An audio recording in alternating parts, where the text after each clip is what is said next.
দাজ্জাল নিয়ে তরুণ সমাজের আগ্রহের পারদ তুঙ্গে। এ সংক্রান্ত আলাপ তারা খুব আগ্রহ ভরে খায়।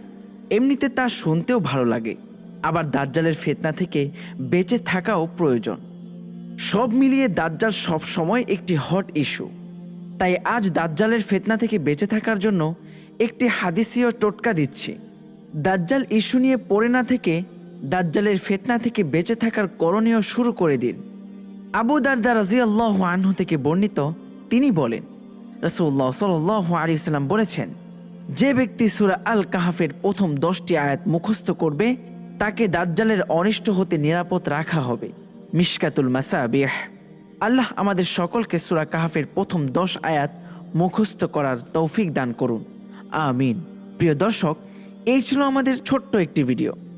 যদি ভিডিওটি ভালো লেগে থাকে তাহলে একটি লাইক করবেন আর আপনার বন্ধুদের মাঝে ভিডিওটি শেয়ার করে দিবেন এবং অবশ্যই চ্যানেলটি সাবস্ক্রাইব করবেন। চলে যাচ্ছি পরবর্তী ভিডিওতে, আবার দেখা হবে। আল্লাহ হাফিজ।